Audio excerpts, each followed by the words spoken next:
Eu estou novamente aqui como advogado, como professor de direito, apenas vou fazer uma abordagem um pouco diferente naquilo que vou falar hoje, sobre fair play financeiro. O que é fair play? Na tradução, jogo limpo.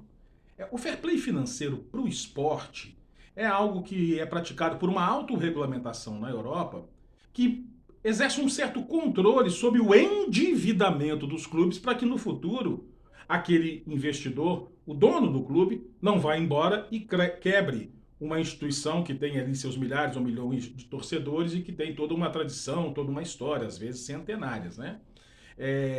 Para evitar calotes também, para evitar lavagem de dinheiro. Fair play financeiro é isso. É importante dizer que é uma autorregulamentação, não é uma lei emanada pelos poderes legislativos da Inglaterra, da França, da Suécia, de Portugal. Não, não é. É uma autorregulamentação da UEFA que, inclusive, vem sendo flexibilizada na sua intensidade pela própria UEFA.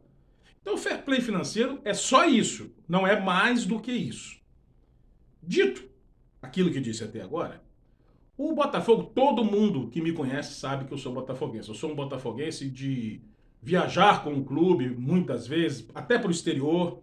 Eu já participei da política do Botafogo quando morava no Rio de Janeiro. Sou um bom observador das coisas do Botafogo há muitos anos. Conheço a institucionalidade. Já conheci mais. Hoje sou mais aquele torcedor que está um pouco longe, né?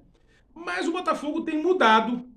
Tomara que isso se consolide, como torcedor é o meu desejo, tem mudado um pouco a geografia do futebol brasileiro de 2 anos para cá, fruto da chegada do John Textor e da SAF. O Botafogo acabou de dar uma sonora goleada no Flamengo por 4-1, faz parte, né, dessa rivalidade histórica. E na manhã seguinte, na segunda-feira de manhã, o Juca Kfouri anunciou uma reportagem demolidora, palavras dele. Uma reportagem demolidora sobre o Botafogo e sobre a sua SAF. Um determinado repórter, que eu realmente não sei o nome dele, soltou um estalinho, um traque. Era uma reportagem mostrando que o John Textor já respondeu a procedimentos administrativos, nem judiciais, lá na Califórnia, que foi arquivado, que ele já participou de diversas empresas. Uma coisa assim realmente que não para em pé. Ridícula. Que não merece talvez nem o nome de reportagem. Teve uma colunista que disse que é um absurdo o Textor se comunicar em inglês. Ele, sendo um investidor de um clube brasileiro como é o Botafogo, ele não fala em português. Ele teve aí uns embates com a senhora presidente do Palmeiras. Transformaram uma discussão entre dois executivos, entre dois capitalistas, numa discussão machista, que ele teria sido machista, etc. O Textor, incomodado com a qualidade das arbitragens brasileiras, há quem possa estar satisfeito com as arbitragens do Brasil. Mas o Textor e o Botafogo não estão. Ele fez uma denúncia, agiu como todo cidadão deve agir, uma denúncia formal, e apresentou lá os seus elementos. Os elementos foram retirados de maneira clandestina ao sigilo, para que ele ficasse numa posição desconfortável. Aquilo que estava sombreado na denúncia, inclusive na audiência interna da CPI, foi vazado. E ele ficou numa situação desconfortável. Quer dizer, talvez se ele não tivesse agido de maneira institucional, feito o certo, que quando você tem uma dúvida sobre uma determinada coisa, você denuncia, reúne elementos e denuncia. Foi o que ele fez. Agora está se criando uma comissão dos clubes para discutir o fair play financeiro. Olha só, o Botafogo é uma SAF. O Botafogo tinha uma dívida de 1,1 bilhão. Já avançou 600 milhões nessa dívida. Mais da metade, hoje a dívida está em 500 milhões. Poxa, se o fair play é para evitar calote, parece que nós não temos problema de fair play com a SAF do Botafogo. SAF é uma lei, 11.193 de 2021. De direito, modestamente um pouco eu conheço. De direito privado, também eu conheço. No direito privado, a natureza jurídica define que tudo aquilo que não é proibido pode ser feito. Não é igual no direito público, que tem uma prescrição legal restritiva, onde só pode ser feito o que a lei manda. O direito privado é aquele direito que a nossa Constituição consagra, do mercado livre e da livre iniciativa. Então o futebol é apenas mais um mercado. O Botafogo tem, apesar do seu sofrimento esportivo nos últimos 30 anos, o Botafogo tem uma das maiores torcidas do Brasil. Cálculos aí mais conservadores falam em 3 milhões e 500, cálculos mais otimistas entre 5 e 6 milhões de torcedores. O fato é que o Botafogo tem uma torcida considerável. É a terceira torcida mais espalhada pelo Brasil, uma torcida muito nacional. Existem muito mais botafoguenses fora do Rio de Janeiro do que no Rio de Janeiro. Eu vou contar uma coisa para o senhor Juca Kfouri e para as pessoas que estão muito alarmadas e querendo fair play financeiro porque o Botafogo mudou a geografia do futebol brasileiro. Há uma briga mundial entre a Coca-Cola e a Pepsi. E a única vez que no segmento limão a Pepsi venceu em todo o planeta Terra a Coca-Cola foi o período que ela patrocinou o Botafogo na década de 90. O 7-Up foi líder de mercado em relação ao Sprite. Isso é um case analisado no mundo inteiro. Por quê? Porque estava estampado na camisa do Botafogo.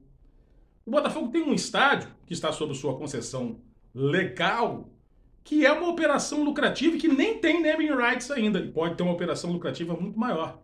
O Botafogo, e eu viajo com um clube muito, conheço os estádios do Brasil.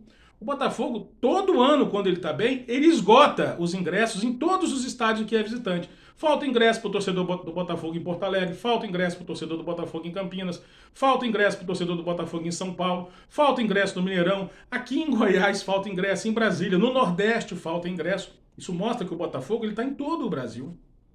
O Botafogo é top 3 em recall do futebol internacional. No exterior, eu já tive a oportunidade de presenciar e o privilégio de presenciar isso. O Botafogo é um dos 3 times mais conhecidos no planeta, sendo do Brasil. E o Textor, ele tem uma hold, portanto, tudo que é internacional para ele interessa. O Botafogo, queira ou não queira, é uma legenda do futebol mundial. A identidade visual do Botafogo ela é destacada em relação aos outros clubes. Ele tem um potencial de crescimento muito grande, até porque desportivamente vem andando muito mal. O Botafogo, tirando no eixo Rio-São Paulo, ele é o clube grande que tem menor rejeição, ou seja, ele também influencia positivamente em eventuais publicidades torcedores de outros clubes, porque ele tem uma imagem consolidada. É o clube que mais cedeu jogadores para a seleção brasileira. O Botafogo não é um clube que jamais teve no seu departamento de contabilidade interna um setor destinado a gerar propina para pagar juiz, como alguns clubes já tiveram comprovado isso. O Botafogo, tem 40 anos aí que nós temos camisas patrocinadas, o Botafogo não teve desse período empresas estatais patrocinando o seu uniforme, diferente de outros clubes que sempre tiveram esse histórico, que eu acho normal, clubes inclusive com mais torcida que o Botafogo, mas assim, o investimento partiu do dinheiro do contribuinte, não, o Botafogo não, iniciativa privada. Então, só para fechar, se não se aceita que o Botafogo tenha essa elevação desportiva, porque o investimento ele pode ser a médio, pode ser a longo prazo. Então não se incomodam com o fato que o Botafogo mudou a geografia do futebol brasileiro e hoje tem um nível de competição realmente lá em cima. Está nivelado aí junto talvez com o Flamengo e com o Palmeiras, os 3 clubes hoje em dia que representam aí o melhor do futebol brasileiro. Junto com o Fortaleza, que também é uma excelente surpresa. Então no direito civil isso é muito importante ser dito. Tudo aquilo que não é proibido pode. Então é bem curioso, realmente, né? Que estejam tirando a calça pela cabeça aí alguns bobos, algumas vozinhas aí, tá bom? Os cães ladram e a cachorrada passa.